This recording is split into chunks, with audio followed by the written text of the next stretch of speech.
Hi, it's Suzanne from Conversations with Suzanne, SuzanneJ.com, and I'm here with Rebecca from Wise Angels 12, 11? It's Wise Angels? 12. 12. Who's a 12? Where's the 12 come from? I don't know. Anyways, we have been having conversations around how we can use our breath and restorative yoga and meditation and the six phase meditation to help us cope with life during these difficult times, but just in general, just how to improve our life. So today we wanted to sort of focus on, let me just go back one second, because Rebecca has taught me that a really effective way of using the breath during restorative to release negative energy. So Rebecca, can you talk to us about how it all works? How do you do that? Okay, I would love to.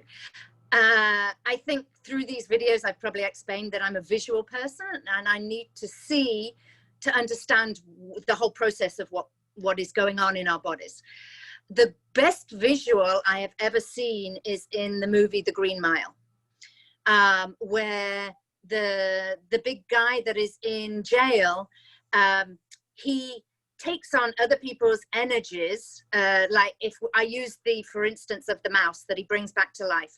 So you can take on other people's energies, and sort of as people are talking to you, you're taking them on. So for instance, if I use another example for you, if I was to call up Susanne and I'm having a really bad day and we're on the phone and I'm saying, Susanne, I'm really blah, blah, blah, blah, blah. This is going on. My husband, this, whatever. And Susanne is on the other end. She's going, oh, Rebecca, I feel bad for you. You know, how can I make you feel better? And Susanne is the person that's listening to me offloading. I'm offloading all the negativity that I've taken on, and she's happily taking it all on for me. So she is taking, if we go back to the Green Mile, I visualize it as black soot. So negativity goes into our body, and it will sometimes go around the different organs, particularly like our kidneys are where we hold on to fear. So a lot of this black soot, if we're in a negative, mode where we're really afraid about what's going on in our life or how somebody is making us feel, that negativity can go around our kidneys, for instance. And that's how people have kidney issues, not from anything they've done, but from what's going on in life. So the best way to release it is exactly what he did in the Green Mile. And it was like and all of this black soot is coming out. Right. Now, you don't have to sit there and go, with your mouth wide open. But this shows us, and lots of people in yoga, lots of people in any modality tell us that breathing is your life force. Oxygen, we can't live without oxygen, but we need to breathe it in and we need to breathe it out. So when we're breathing it out, we want to make sure we're breathing out all the negative black soot, if you like. If you like, I love to have that visual that when I'm breathing out, all this stuff is coming, and I can visualize it from like my tiptoes, my fingertips, around my organs, wherever I believe that black soot to be. And even if you don't know where it is, just put the intent into any negativity that I have, I want to let go of.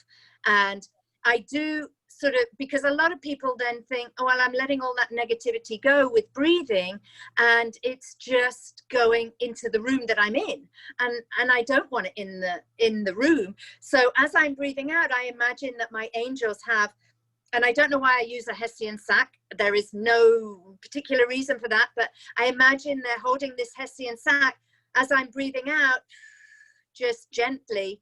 They're holding this sac and I'm breathing into this sac. When I've finished breathing, and sometimes you just need to do it once, sometimes you might be there for 15 minutes or whatever, breathing and visualizing it coming out, but you'll just get a feeling of, okay, I'm done now. So then I just imagine that the angels, there's a couple of angels on each side, they close the top of it, they tie some string around the Hessian sac, and then it goes up, they take it up to the heavens to release it.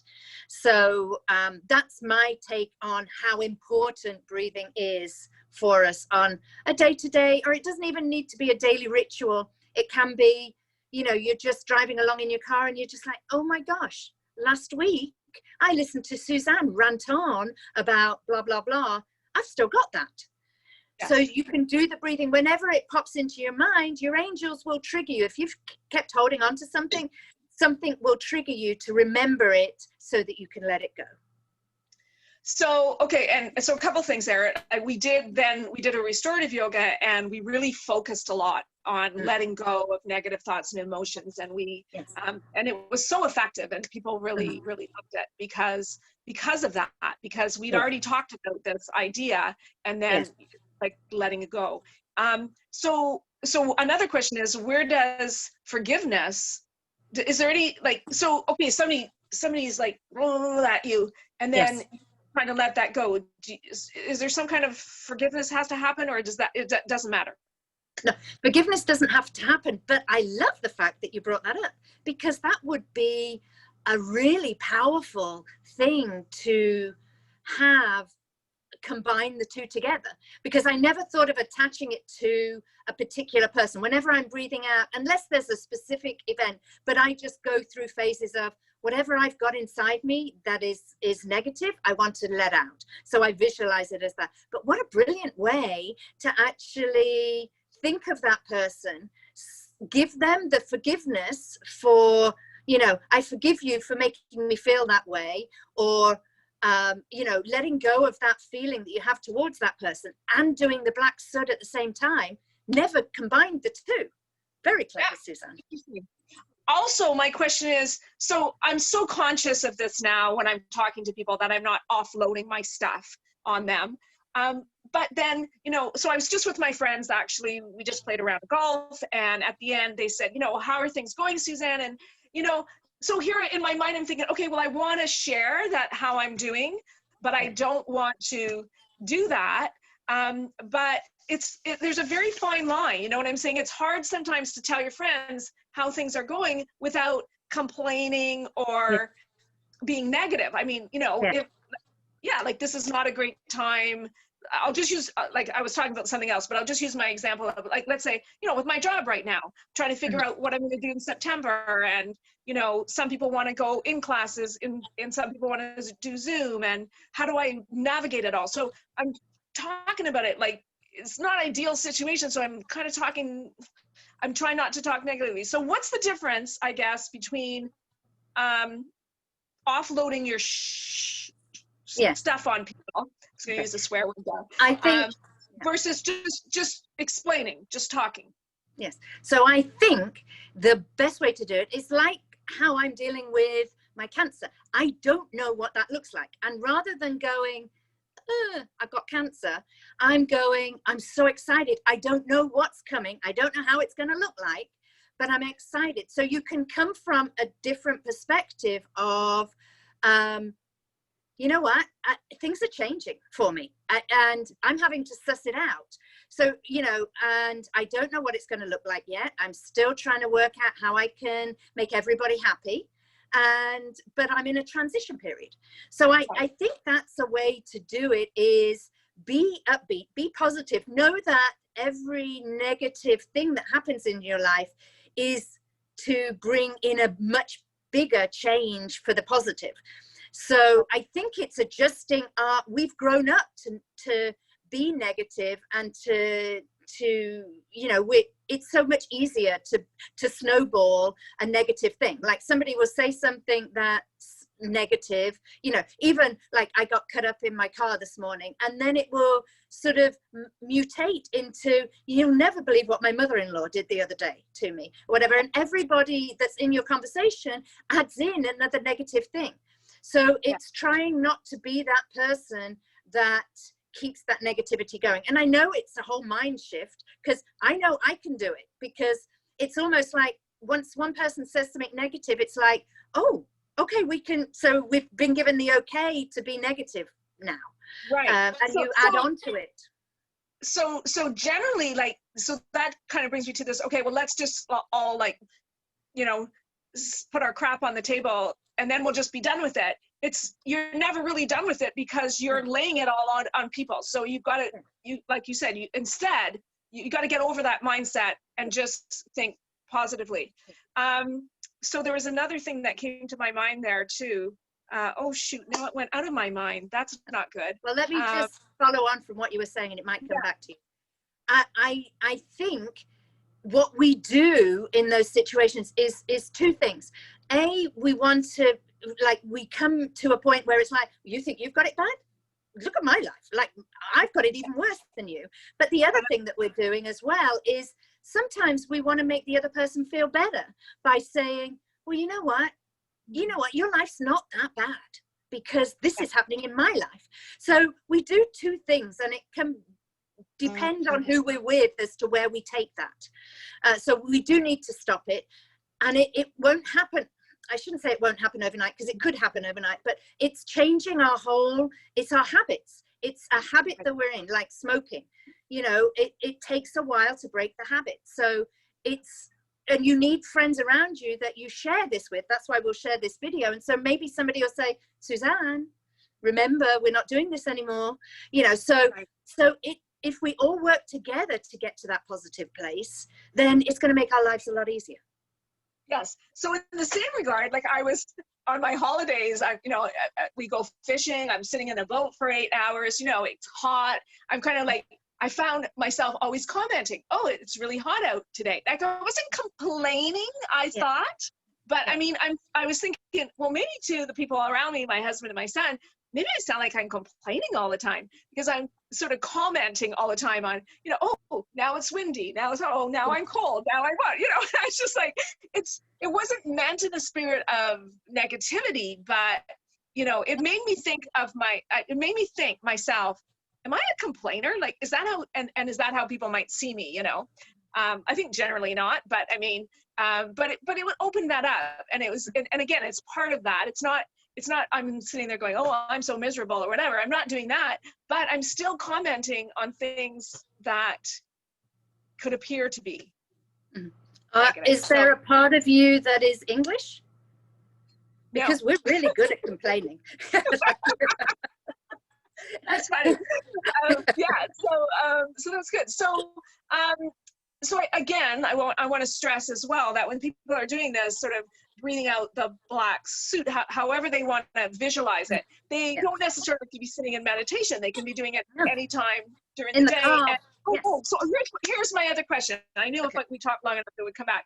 So how do you block yourself out if you're around somebody, or what do you recommend if somebody's always dropping on you this stuff? So one of the lessons, how I was taught when I was in energy field healing, was that you'll be a conduit. So if you're going over, if I know I'm coming over to your house and I know you're going to be moaning all morning about one thing or another, then I'm going to set an intention, and I'm going to say, I want to be the person that allows Suzanne to offload, but I'm not going to take it on. I'm going to be the conduit. So it's almost like, I imagine there's this pipe, a little bit like, in supermarkets, you don't see it so much now, but in supermarkets when I was growing up, they have this tube that they put the money in, and then it would get sucked up a pipe.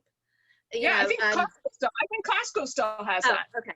So that sort of image is what I have, is that you're sending stuff up this tube to heaven again, or wherever it's going, and it's not reaching you, but I'm being the facilitator in allowing you to let it go. So the black soot never reaches me. It's just this tube that's between us, or it could be wherever you want to visualize it, but you're the conduit for allowing somebody to let things go, and put the intent out there that you are not taking it on for that person. Right. I think it was so excellent.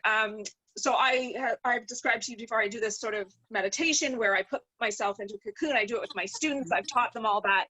And then when I saw you for an appointment, you actually said to me, I'm going to put a mirror on that, because I was dealing with somebody negative in my life. And so let's put this mirror on it, and it just bounces right off that, yourself. But of course I have to remember to put myself in my bubble. also the bubble that I'm in, I've always taught that, you know, the positive comes in, but negative goes out. So it's not like the negative is going to get trapped in your bubble. The negative Yeah. always finds a way to Yeah. go through the bubble, and the negative can't come in. So or the positive can, but the Yeah. negative can't. So the downside, if I can jump in, the downside of using a mirror is the fact that you have to be really careful when you use it. Because with a mirror, you're bouncing it back to that person. Now, when I'm coming to you, I want the intent of helping you release it. If you're putting a mirror on, it is bouncing back to that person. You can only use a mirror, and it's more for people who understand the dynamics of energy, that if you know this person, because I'm a healer, I know, and when we were talking, it was a certain person that it was okay to keep the energy, that they needed to still work out what was going on with them. If you are constantly putting the protective mirror around you for every day, just because you don't want to take people's negativity on, then you're not effectively working as a healing person to allow people to let it go, because you're facilitating by being naturally you to let people let it go, and then blah, blah, blah, blah, blah.